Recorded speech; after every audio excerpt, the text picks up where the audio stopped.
میرا کام یہ ہے کہ میں آپ کو یہ بتاؤں کہ اللہ کا دین کیا ہے، اور یہ میں پچھلے 50 سال سے بتانے کی کوشش کر رہا ہوں۔ اس پر میں نے کتابیں بھی لکھ دی ہیں۔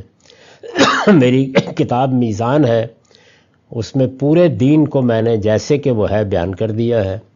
پھر اس کا خلاصہ الاسلام کے نام سے کر دیا ہے، جس کو ایک عام آدمی بھی پڑھ سکتا ہے۔ ان چیزوں کو پڑھا بھی رہا ہوں، تو آپ اللہ کے دین کو سمجھیے۔ اگر آپ مجھ پر اعتماد رکھتے ہیں تو مجھ سے بھی سمجھ سکتے ہیں، دوسرے اہل علم سے بھی۔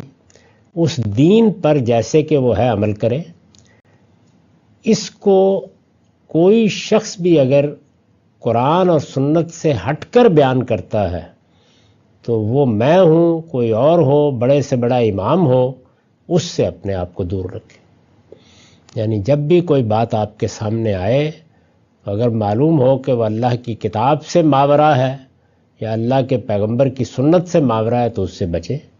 تو اگر آپ دین پر جیسے کہ وہ ہے عمل کرتے ہیں، اپنی طرف سے کوئی دین نہیں بناتے، دین قرآن و سنت ہی سے اخذ کرتے ہیں، اس کے بعد آپ کسی چیز کو اختیار کرنا چاہتے ہیں تو کریں، اس سے کس کو اعتراض ہے؟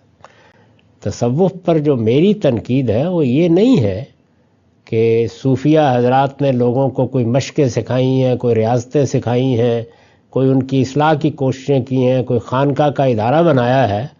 میرا اعتراض یہ ہے کہ انہوں نے توحید کو جو کچھ بیان کیا ہے وہ قرآن سے ماورا ہے، قیامت کا جو تصور دیا ہے وہ قرآن سے مختلف ہے۔